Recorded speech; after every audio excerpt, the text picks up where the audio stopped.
കാട്ടാനക്കരിയിൽ വീണ്ടും ഒരു മനുഷ്യജീവൻ കൂടി പൊലിഞ്ഞു. നാട് കയറിയുള്ള വന്യജീവി ആക്രമണങ്ങൾക്കെതിരെ പ്രതിഷേധങ്ങൾ എത്ര വട്ടം നമ്മുടെ നാട്ടിൽ അലതല്ലിയതാണ്. എന്നിട്ടും ജീവന് വേണ്ടിയുള്ള സമരങ്ങൾ പരിഹാരമില്ലാതെ ഒരു വിഭാഗം ജനതയുടെ കണ്ണീരായി മാത്രം അവശേഷിക്കുകയാണ്.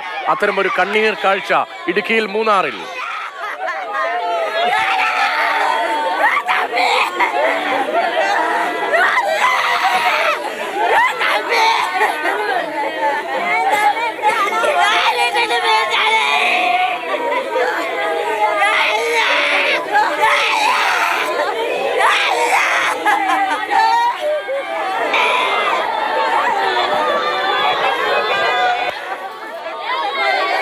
മൂന്നാറിലെ കന്നിമല ഭാഗത്താണ് ഇന്നലെ രാവിലെ ഒറ്റയാനിറങ്ങിയത്. രാത്രിയായിട്ടും ആനയെ കാടുകയറ്റാനോ ആവശ്യമായ മുൻകരുതൽ എടുക്കാനോ വനം വകുപ്പിന് കഴിഞ്ഞത് പോലുമില്ല.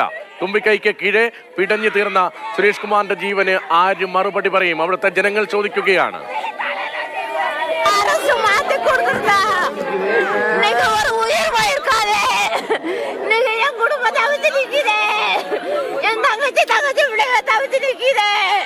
நேத்து காலையில இருந்து வாட்ஸ்அப்ல எத்தனை வட்டம் வந்துச்சு, எல்லாரும் பாத்தீங்க பாரஸ்ட்.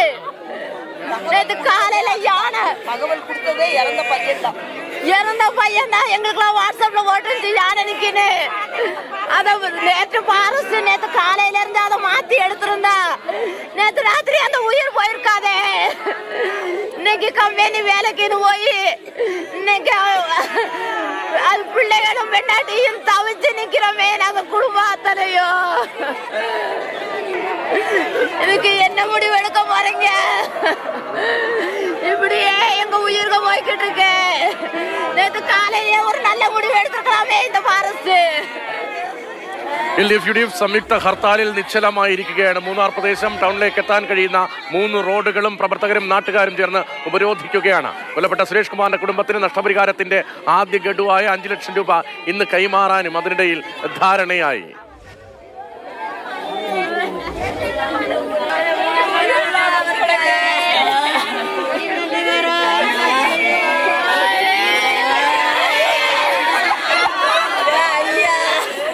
ഷിനോജ് സ്റ്റീം ജെയിനസ് രാജുമാണ് വിവരങ്ങളുമായി ചേരുന്നത്. ആദ്യം ഷിനോജിലേക്ക്. ഷിനോജ് ആശുപത്രിയിലാണ് ഷിനോജ് ഉള്ളത് എന്ന് മനസ്സിലാകുന്നു. ഇന്നലെ ഈ സംഭവമുണ്ടായി. അതിനുശേഷം കണ്ണീർ കടലായി മാറുന്നു മൂന്നാർ. ഈ വർഷം ഇതാ 2ാം മാസം പിന്നിടുമ്പോൾ 4 പേരെയാണ് മൂന്നാർ പ്രദേശത്ത് മാത്രം, ഇടുക്കിയിൽ മാത്രം കാട്ടാനകൾ ചവിട്ടിക്കൊന്നത്. ഈ ആശുപത്രിയിൽ കഴിയുന്ന 2 പേരുടെ നില അതീവ ഗുരുതരമാണ് എന്ന് രാവിലെ ഷിനോജ് റിപ്പോർട്ട് ചെയ്തിരുന്നല്ലോ. ആശുപത്രിയിൽ നൽകാൻ കഴിയുന്ന പുതിയ വിവരം എന്താണ്? ഇവർക്ക് വിദഗ്ധ ചികിത്സ ഉൾപ്പെടെ ലഭ്യമാക്കുന്നതിനുള്ള നടപടികൾ ഉണ്ടായിട്ടുണ്ടോ?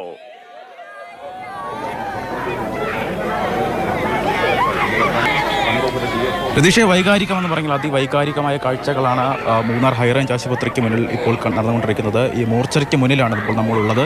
ഇവിടെയാണ് മണി എന്ന സുരേഷ് കുമാറിൻ്റെ ഇന്നലെ കാട്ടാനാക്രമണത്തിൽ മരണപ്പെട്ട മണിയുടെ ഇൻക്വസ്റ്റ് നടപടികളാണ് നിലവിൽ പൂർത്തിയായിരിക്കുന്നത്.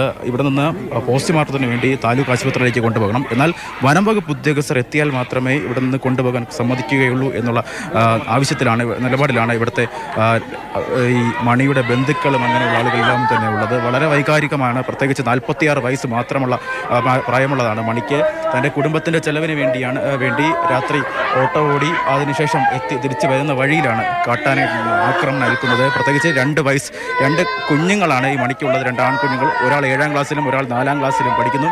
അച്ഛൻ പലഹാരവുമായി തിരിച്ചു വരുന്നത് കാത്തിരുന്നതാണ് ഈ 2 കുട്ടികളും. പക്ഷേ അവരെ കാത്തിരുന്നത് മറ്റൊരു സങ്കടപ്പെടുത്തുന്ന അവരുടെ ജീവിതത്തിൽ ഒരിക്കലും മറക്കാൻ കഴിയാത്ത ഒരു രാത്രിയായിരുന്നു ഇന്നത്തെ രാത്രി എന്ന് വേണമെങ്കിൽ പറയാൻ കഴിയും. ഇതിലെ രാത്രി 9:30 കൂടിയാണ് ഈ സംഭവം നടക്കുന്നത്. മൂന്നാറിൽ നിന്നും കന്നിമല എസ്റ്റേറ്റ് ടോപ്പ് ഡിവിഷനിലേക്ക് പോവുകയായിരുന്നു ഈ മണിയുടെ ഓട്ടോറിക്ഷ. ആനയുടെ ആക്രമണം ഉണ്ടായതും ഇവിടെ വെച്ച് തന്നെയാണ്. എസ്റ്റേറ്റ് മാനേജർ ബാംഗ്ലാവിന് സമീപം നിലയുറപ്പിച്ചിരുന്ന ആന ഓട്ടോയുടെ ഈ ശബ്ദം കേട്ട് ഓട്ടോയ്ക്കടുത്തേക്ക് പാഞ്ഞെടുക്കുകയും തുമ്പിക്കൈ ഉപയോഗിച്ച് വാഹനത്തിന് മുന്നിലേക്ക് അടിക്കുകയുമായിരുന്നു. വാഹനം ഓടിച്ചിരുന്ന മണി രക്ഷപ്പെടാൻ ശ്രമിക്കുന്നതിനിടെയാണ് അതിന് പിന്നാലെ പോയിട്ടായിരുന്നു ആക്രമണം നടത്തുന്നത്. തുമ്പിക്കൈ ഉപയോഗിച്ച് ഇയാളെ അടിച്ചിട്ടു. അതിനുശേഷമാണ് ഓടയിൽ വീണ മണിയെ വീണ്ടും കാട്ടാൻ ആക്രമിച്ചു. അങ്ങനെ 3 തവണ കാട്ടാൻ ആക്രമിച്ചു എന്നാണ് ദൃക്സാക്ഷികൾ ഉൾപ്പെടെ പറയുന്നത്. ഇതിനകത്ത് തന്നെ 2 പേർ നില ഗുരുതരമായി തുടരുകയാണ്. നിലവിൽ അവരുടെ ചികിത്സയുമായി ബന്ധപ്പെട്ട കാര്യങ്ങളൊക്കെ തന്നെ പുരോഗമിക്കുന്നുണ്ട്. അതിൽ ഒരാളുടെ നിലയാണ് അതീവ ഗുരുതരമായി നിലവിൽ തുടരുന്നത്. എന്തായാലും വാഹനത്തിൽ മണിയെ കൂടാതെ ഒരു വേറെ കൊച്ചുകുട്ടിയും ഉണ്ടായിരുന്നു. എന്നാൽ അതിന് ആരുടെയൊക്കെ ഭാഗ്യം കാരണം മറ്റൊന്നും സംഭവിച്ചില്ല എന്നത് എടുത്തു പറയേണ്ട കാര്യം തന്നെയാണ്. എന്നാൽ ഈ സമയത്ത് വഴിയിലൂടെ കടന്നു നില ഗുരുതരമായി തുടരുന്ന അത്യന്തം ഭയാനകമായ സാഹചര്യമാണ്. ഒരു വശത്തെ വിൻഡോയിൽ നമ്മുടെ പ്രേക്ഷകർ കാണുന്നുണ്ട്. വീണ്ടും മൂന്നാർ പരിസരത്താകെ ആന ഇറങ്ങിയിരിക്കുകയാണ്. ആനക്കൂട്ടത്തെ അടക്കം നമുക്ക് ആ ദൃശ്യങ്ങൾ കാണാം. അതിനിടയിലാണ് മൂന്നാറിലെ ആശുപത്രിയിൽ ഉറ്റ ഒരാളുടെ ജീവൻ നഷ്ടമായതിന്റെ വേദനയിൽ നെഞ്ചുപൊട്ടി ആളുകൾ ആർത്തടച്ച് കരയുന്നത്. ഇതിപ്പോൾ ആദ്യത്തെ സംഭവമൊന്നുമല്ലല്ലോ.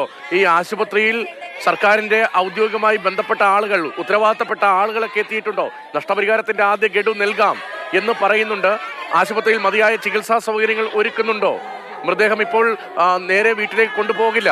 പ്രതിഷേധത്തിന്റെ ഭാഗമായി കൂടുതൽ സ്ഥിതി മോശമാകാനുള്ള സാധ്യതയുണ്ട് എന്ന് ഷിനോജ് റിപ്പോർട്ട് ചെയ്യുന്നുമുണ്ട്. ഉത്തരവാദിത്തപ്പെട്ട ആരെങ്കിലും ഉണ്ടോ ഈ ആശുപത്രിയിലും കാര്യങ്ങൾ കൈകാര്യം ചെയ്യുന്നതിനും?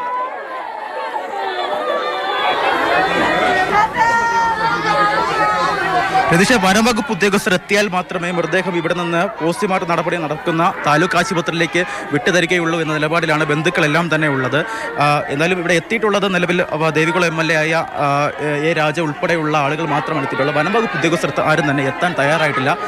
നേരത്തെ DYSP സ്ഥലത്തെത്തിയിട്ടുണ്ടായിരുന്നു. DYSP പറഞ്ഞ കാര്യം ഇവിടെ നിന്ന് അടുത്ത DYSP എന്താണ് തങ്ങൾക്ക് പറയാനുള്ള കാര്യമെന്ന് വനംവകുപ്പ് ഉദ്യോഗസ്ഥർ അറിയിക്കും. അതിനുശേഷം മാത്രമായിരിക്കും വനംവകുപ്പ് ഉദ്യോഗസ്ഥർ എന്തായാലും ഇവിടേക്ക് എത്താനുള്ള സാധ്യത ഉള്ളത്. എന്തായാലും 5 ലക്ഷം രൂപ ആദ്യ ഘട്ടമായി നൽകാമെന്ന് തീരുമാനിച്ചിട്ടുണ്ട്. ഈ നടപടികളൊക്കെ കഴിഞ്ഞതിന് ശേഷമായിരിക്കും ബാക്കി ഒരു 5 ലക്ഷം രൂപ കൂടി ഇവർ നൽകുന്നത്. നേരത്തെ രതീഷ തന്നെ സൂചിപ്പിച്ചതുപോലെ എന്തായാലും ഈ വർഷം തുടങ്ങിയതിന് ശേഷം ഇത് നടക്കുന്ന 4ാമത്തെ കാട്ടാൻ ആക്രമണത്തിൽ നടക്കുന്ന 4ാമത്തെ മരണമാണിത്. 4ാമത്തെ മരണമെന്ന് പറയുമ്പോൾ കേവലം ഇന്ന് ഫെബ്രുവരി 27 തീയതി 57 ദിവസം, അതായത് ജനുവരിയിൽ ഇതുകൂടെ 58 ദിവസം, 57ഓ 58ഓ ദിവസത്തിനുള്ളിൽ നടക്കുന്ന 4ാമത്തെ മരണമാണ്.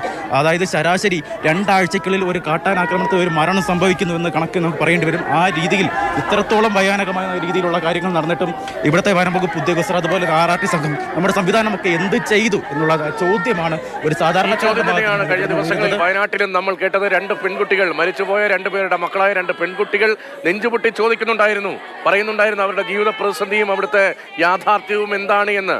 അതിന്റെ തുടർച്ച ഉണ്ടാകരുത് എന്ന് നമ്മൾ ആഗ്രഹിക്കുമ്പോഴും ഇടുക്കിയിൽ സമാനമായ സംഭവങ്ങൾ ആവർത്തിക്കപ്പെടുകയാണ്. 7ാം ക്ലാസ്സിലും 4ലും അല്ലെങ്കിൽ 3ാം ക്ലാസ്സിലോ പഠിക്കുന്ന 2 പിഞ്ചു മക്കളുള്ള ആ കുടുംബത്തിന്റെ ആശ്രയമായിരുന്ന ആളുടെ ജീവനാണ് നഷ്ടമായിരിക്കുന്നത്. ആളുകളുടെ പ്രതികരണത്തിലേക്ക് കൂടി നമുക്ക് പോകേണ്ടതുണ്ട്. അവരുടെ ജീവിത സാഹചര്യം എത്രത്തോളം ദുഷ്കരമായി മാറിയിട്ടുണ്ട് ഈ സമീപ ദിവസങ്ങളിൽ, സമീപ മാസങ്ങളിൽ എന്നതും അറിയേണ്ടതുണ്ട്. ഷിനോജ്, അവരിലേക്ക് കൂടി പോകാം. അതിനു മുമ്പ് ജെയിനസ് രാജ് കൂടി ചെയ്യുന്നുണ്ട്. ജെയിൻ, ദൃശ്യങ്ങളിൽ കാണാം മറുഭാഗത്ത് ആനകൾ തമ്പടിച്ചിരിക്കുകയാണ്. ഈ മൂന്നാർ മേഖലയിൽ ഇന്നിറങ്ങിയ ആനകളുടെ ദൃശ്യങ്ങൾ കാണുന്നുണ്ട് പ്രേക്ഷകർ. മൂന്നാറിലെ സ്ഥിതി എന്താണ്? അവിടുത്തെ ജനരോഷം എത്രത്തോളമുണ്ട്? ദീർഘകാലമായി ഇടുക്കിയിൽ വാർത്തകൾ റിപ്പോർട്ട് ചെയ്യുന്ന ആളാണല്ലോ ജെയിൻ. ചിന്നക്കനാലിൽ സമീപകാലത്ത് 2 പേരെ ആനകൾ ചവിട്ടിക്കൊന്നു. ഇപ്പോഴത്തെ മൂന്നാറിലും 2ാമത്തെ ആളുടെ മരണമാണ് റിപ്പോർട്ട് ചെയ്യപ്പെടുന്നത്.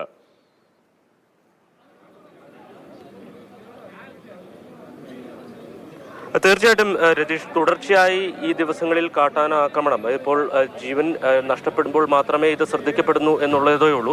പക്ഷേ എല്ലാ ദിവസവും മൂന്നാർ, ചിന്നക്കനാൽ ഉൾപ്പെടെയുള്ള മേഖലകളിൽ കാട്ടാന ആക്രമണമുണ്ട്. പലരും ഭീതിയോടെയാണ് അവിടെ കഴിഞ്ഞു കൂടുന്നത്. നമുക്കറിയാം BL റാമിലൊക്കെ എല്ലാ ദിവസവും ആന ഇറങ്ങുകയും അവിടെ കൃഷിനാശം വരുത്തുകയും ഒക്കെ ചെയ്തിരുന്നു. മനുഷ്യജീവൻ നഷ്ടപ്പെടുമ്പോൾ മാത്രം ഇത് ശ്രദ്ധിക്കപ്പെടുന്നു എന്നേ ഉള്ളൂ. ഇന്നിപ്പോൾ നമുക്കറിയാം മൂന്നാർ കോളനിക്ക് സമീപം കാട്ടാനക്കൂട്ടം നിലയുറപ്പിച്ചിട്ടുണ്ട്. അല്പസമയം മുമ്പാണ് ജനവാസ മേഖലയ്ക്ക് സമീപത്തേക്ക് വരെ കാട്ടാന എത്തിയത്. അതിനുശേഷം ഇപ്പോൾ അത് ഈ ചോലവനങ്ങൾക്കിടയിലേക്ക് കയറിപ്പോയിട്ടുണ്ട്. ഇപ്പോൾ നമ്മൾ കാണുന്നത് മൂന്നാറിൽ നിന്നും മറയൂരിലേക്ക് പോകുന്ന സംസ്ഥാന പാതയിൽ പ്രതിഷേധിക്കുന്ന CPI പ്രവർത്തകരെയാണ്. ഇവർ ഏതാണ്ട് 2 മണിക്കൂറിലധികമായി ഈ റോഡ് പൂർണ്ണമായും ഗതാഗതം സ്തംഭിപ്പിച്ചുകൊണ്ട് റോഡ് ഉപരോധിക്കുകയാണ്. ഇതിൻ്റെ പിന്നിലേക്ക് നമുക്ക് നോക്കിയാൽ കാണാം വാഹനങ്ങളുടെ ഒരു നീണ്ട നിര തന്നെ കാണാം. KSRTC ബസ്സുകളും മറ്റ് ചരക്ക് വാഹനങ്ങളും ഉൾപ്പെടെ ഇവിടെ പൂർണ്ണമായും മുന്നോട്ട് പോകാൻ കഴിയാതെ ഗതാഗതം നിലച്ചിരിക്കുന്ന അവസ്ഥയിലാണുള്ളത്. ഇവിടെയുള്ള ആളുകളുടെ ഒരു ആവശ്യം എന്ന് പറയുന്നത് നേരത്തെ സൂചിപ്പിച്ചതുപോലെ വനംവകുപ്പിന്റെ ഭാഗത്തുനിന്ന് കൃത്യമായ ഒരു ഇടപെടൽ ഉണ്ടാകുന്നില്ല എന്ന പരാതിയാണ് ഈ പ്രദേശത്തുള്ള ആളുകളെ സംബന്ധിച്ചുള്ളത്. ഇപ്പോൾ കാട്ടാന മാത്രമല്ല, തുടർച്ചയായിട്ട് ഈ തോട്ടം മേഖലയിൽ കടുവയുടെ ആക്രമണമുണ്ട്. വളർത്തുമൃഗങ്ങളെ, പ്രത്യേകിച്ച് അഴിച്ചുവിടുന്ന കന്നുകാലികളെ അടക്കം ഇതിനകം തന്നെ 250ഓളം കന്നുകാലികളെങ്കിലും കടുവ പിടിച്ചിട്ടുണ്ട് എന്നുള്ളതാണ്. പക്ഷേ കൃത്യമായ നഷ്ടപരിഹാരം നൽകാനോ ഈ പ്രശ്നം പരിഹരിക്കാനോ വനംവകുപ്പിന്റെ ഭാഗത്തുനിന്ന് കാര്യമായ ഇടപെടൽ ഉണ്ടായിട്ടില്ല എന്ന് പരാതി ഉന്നയിക്കുന്നു. അതോടൊപ്പം തന്നെ നഷ്ടപരിഹാരം ഇപ്പോൾ വയനാട്ടിലൊക്കെ വലിയ പ്രതിഷേധമുണ്ടായി. അപ്പോൾ അവിടെ വളരെ പെട്ടെന്ന് 10 ലക്ഷം രൂപയോ അതിൽ കൂടുതൽ രൂപയോ വാഗ്ദാനം ചെയ്യുകയും 10 ലക്ഷം രൂപ അടിയന്തരമായി ആ കുടുംബത്തിന് നൽകുകയും ചെയ്തിട്ടുണ്ട്. സമാനമായി തന്നെ ഇവിടെ അത്തരത്തിൽ നഷ്ടപരിഹാരം നൽകണം എന്നൊരാവശ്യമാണ് എല്ലാ രാഷ്ട്രീയ പാർട്ടികളും മുന്നോട്ട് വയ്ക്കുന്നത്. നമുക്കറിയാം, നഷ്ടപരിഹാരം കൊണ്ട് മാത്രം പരിഹരിക്കാൻ കഴിയുന്നതല്ലെങ്കിലും ആ കുടുംബത്തിന് അത് ഒരു സഹായമായി മാറും. പക്ഷേ ഇത് ഈ വർഷം ഇതാ 2ാമത്തെ മാസം പിന്നിടാൻ പോകുമ്പോൾ 4 പേർ ഇടുക്കിയിൽ മൂന്നാറിലും ചിന്നക്കനാലിലുമായി ആനയുടെ ആക്രമണത്തിൽ മരിച്ചു എന്നതാണ് സങ്കടകരമായ സാഹചര്യം. വലിയ ജനരോഷമാണ് അവിടെ വരുന്നത്. മൂന്നാറിൽ ഇപ്പോഴും ആനക്കൂട്ടം സമീപത്തുണ്ട്. അതിൻ്റെ ദൃശ്യങ്ങൾ ഉൾപ്പെടെ കാണാം. ആശുപത്രിയും അതിവൈകാരികമായ രംഗങ്ങളാണ്. ജീനസ് രാജുവും ഷിനോജ് എസ്റ്റിയുമാണ് അവിടെ നിന്നുള്ള വിവരങ്ങൾ നൽകിക്കൊണ്ടിരിക്കുന്നത്.